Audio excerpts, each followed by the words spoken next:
dan juga teman aku Ocha, kami berdua akan membahas tentang puputan Margarana. Kira-kira puputan Margarana itu apa sih? Ocha tahu nggak? Ayo duduk dulu Ocha.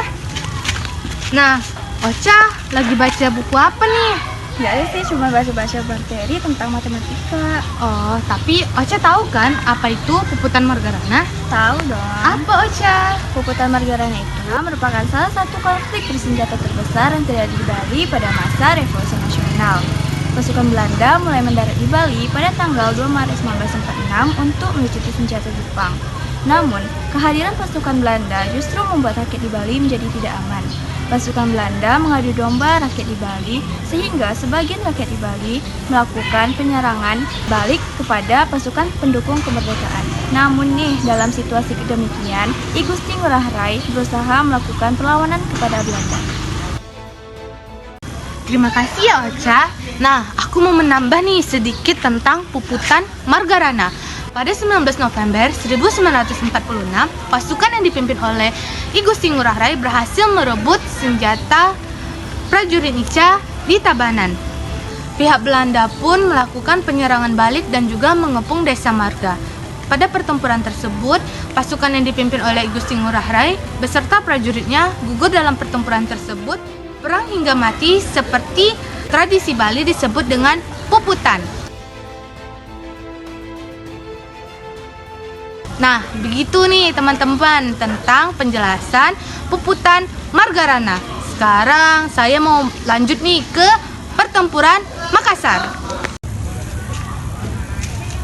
Noah, kamu lagi apa nih? Aku lagi ngetek video sejarah tuh, Jel. Tadi aku sudah membahas tentang puputan Margarana. Sekarang aku pengen tahu apa itu pertempuran Makassar. Kira-kira Ijel tahu nggak? Aku tahu, mau aku ceritain nggak? Oh, boleh Jel, silakan duduk. Perangan Makassar ini berlangsung selama kurang lebih 4 tahun, yaitu pada tahun 1666 sampai 1669. Peperangan ini dipimpin oleh Raja Goa bernama I Malembasi Daeng Matawang Karaeng Bonto Manggapeh yang bergelar Sultan Hasanuddin yang bertugas untuk melawan pihak VOC. Dan perang ini tercatat perang terbesar oleh pihak VOC dan tercatat pada abad ke-17 Masehi. Nah, pada tahun 1666, perang ini bermula adanya pelaut Makassar yang berupaya mencari rempah-rempahan dari Maluku. Kemudian, pihak VOC bahkan meminta hak monopoli perdagangan. Namun, permintaan ini ditolak oleh Sultan Hasanuddin. Dan disitulah kontak senjata antara pasukan settlement pun terjadi. Kemudian, pada pertengahan tahun 1669, pasukan kerajaan Goa berlindung di dalam benteng Somba Opu yang sangat kuat. Mereka tuh terdesak dan pihak VOC tidak dapat mampu menembus dinding pertahanan benteng tersebut dan bahkan bola meriam mereka tidak dapat menjebol dinding mereka tersebut. Nah, Tiara ada mau nambahin nggak? Kan Tiara juga tahu. Oh, Tiara tahu juga. Tahu. Tak kehabisan akal, akhirnya pihak VOC upaya melakukan pengepungan dan isolasi total terhadap benteng tersebut. Ini membuat pasukan Goa menjadi lemah dan terancam mati di dalam benteng tersebut. Oleh sebab itu, Sultan Hasanuddin terpaksa menyerah dan menandatangani perjanjian di Bongaya. Perjanjian disepakati seluruh rakyat Makassar dan pasukan Goa yang berada di dalam benteng Somba Opu mulai keluar meninggalkan area benteng. Namun banyak masyarakat yang dihukum mati oleh pihak VOC. Setelah seluruh rakyat Makassar pergi meninggalkan benteng Somba Opu, pihak VOC menghancurkan benteng Somba Opu dan mulai menguasai daerah Sulawesi Selatan. Sultan Hasanuddin dijuluki sebagai ayam jantan dari timur. Nah, jadi begitu tentang peperangan Makassar. Terima kasih ya Ijel, untuk Ijel dan juga Tiara. Nah, sekarang lanjut yang ketiga itu udah tadi, tunggu nak.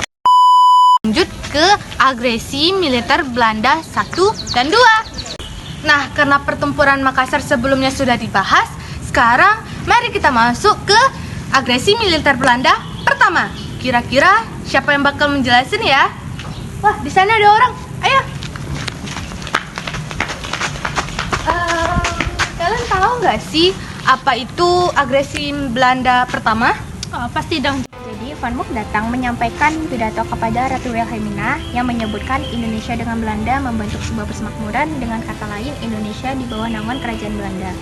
Namun pemerintah dan masyarakat Indonesia menolak pidato tersebut. Kemudian pada tanggal 15 Juli 1947, Van Mook memberi peringatan keras meminta Indonesia untuk menarik mundur pasukannya sejauh 10 km dari garis demarkasi atau garis gencatan senjata.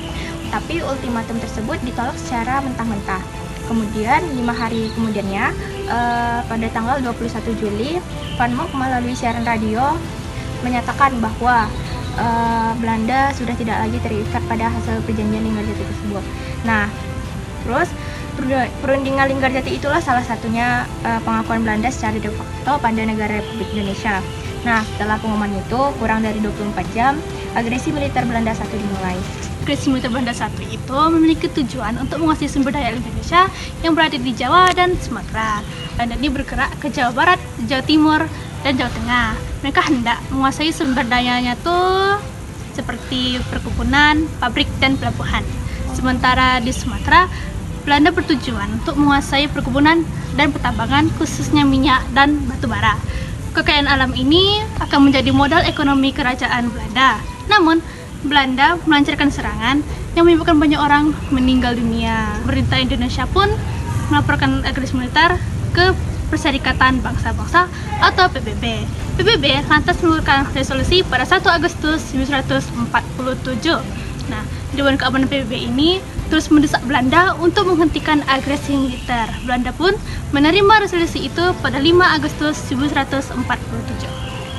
Jadi gitu teman-teman, agresi militer Belanda pertama. Sekarang kita masuk ke agresi militer Belanda kedua. Ayo.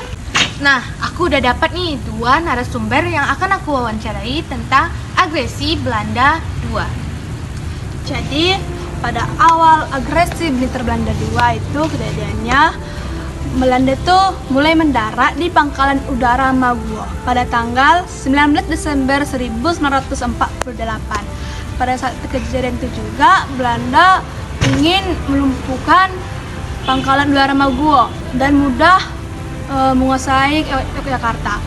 Dan selain lumpuhnya kejadian tersebut, ada 2 tokoh utama yang ditangkap oleh Belanda. Yang pertama itu Insinyur Soekarno, yang kedua itu adalah Muhammad Atta. Dan selain 2 tokoh tersebut, ada tokoh-tokoh pendukung lainnya yang ditangkap oleh Belanda. Yang pertama itu adalah Sultan Syahrir, yang kedua itu adalah Agus Salim, yang ketiga ada Muhammad Rowem, dan yang keempat ada Age Pringgodikdo. Semua tokoh-tokoh itu diasingkan dan ditangkap ke Pulau Bangka dan Pulau Sumatera. Oh, jadi gitu. Kira-kira penyebabnya apa sih? Nah, jadi penyebab agresi militer Belanda pertama.